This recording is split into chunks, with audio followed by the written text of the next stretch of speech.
Thank you very much. Privileged to be here with colleagues from different countries and sharing our concerns and our hopes. I would like to talk about the All India People Science Network and also the Bharat Gyan Vigyan Samiti. They are both related. And how we, in a similar way that, we had found that we know that in India after the independence in 1947, our education policies, our technology was influenced by the Gandhian thinking of what does development mean? We have to constantly keep questioning. Does it bring equity? Does it bring participation? Or is it only some people who get the power, and then that power only helps them to progress? So that was our education policy clearly said, no vocational education, but work education. Work will be the medium of education. We learn through work. And that was something which was important for us. And in the 1950s and 60s, that continued. But as you all know, when the middle class, when resources are limited and some people, like even in the middle class, we get power, then education also becomes a stepping stone for your own benefit. And it doesn't necessarily mean that everyone gets that.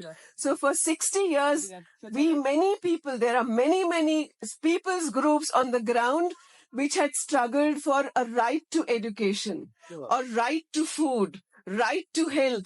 These kinds of campaigns have continued, and there has been a very strong component of that. In 1984, when Bhopal gas disaster happened, which actually killed thousands of people, and even then the company said that, no, this is just a little gas which causes a little irritation in the eyes. That was the time when a lot of organizations got together who were working in different aspects of science. So we formed a network of People's Science Network. Many of us trained as scientists or technologists. Our country had given us very good opportunities, very good education to get ourselves trained in that way. But then the challenge was that how can we question policies? How can we draft and take interventions which are actually coming from the community and not only serving a corporate sector or serving the most beneficial top sector, which is urban? So that is what we have followed.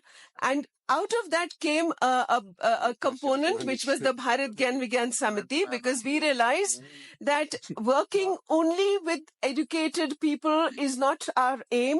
We have to work at the rural level with no or very inadequate levels of education. We first have to work in a very large literacy movement. And that was like a rural part of the rural reconstruction, because millions of our volunteers who were educated or even from the urban areas, they got involved, young people, college students, other people. And we had a campaign which was inspired by Freire, which says that we are reading the world, but we are also writing the world. So what kind of transformative action can we do through what we are learning? And that is where watershed management, understanding water resources, understanding public health, understanding technology. What does appropriate rural technology mean? And how can we start that at the ground level, at the village level? So that work has continued. We have not, as an organization, we did not take foreign funding. We did not take corporate funding, because we had said that is one way in which our agenda will remain close to the ground. And that has continued. We push the government and we work with the government to try and push for policies which are more equitable. Last few years has been a great challenge, as most of you might know.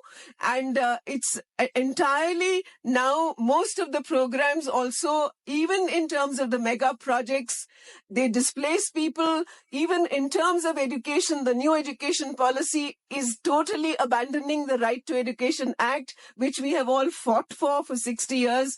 And now it is only trying to say that half our population will get only skills, the other half can get knowledge, and bringing more hierarchies within an already stratified society. So we have been rejecting that policy. We have community learning centers in the village run by young volunteers, a lot of women volunteers, schoolgirls, college girls, because we found that 2 years in COVID, our entire education system was closed totally.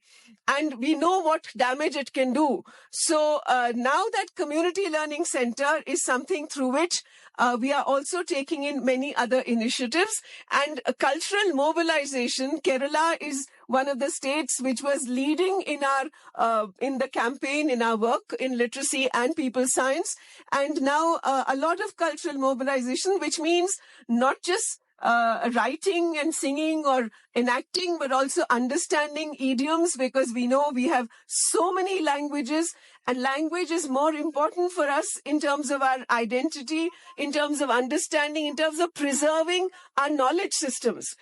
Today, a lot of the knowledge systems which are being pushed are pseudoscience, which are not really scientific. They are being pushed even by government schemes. So during COVID, they were telling us that you can drink cow urine, or you can clap the thali, you can clap your hands and say virus, go, and the virus will go.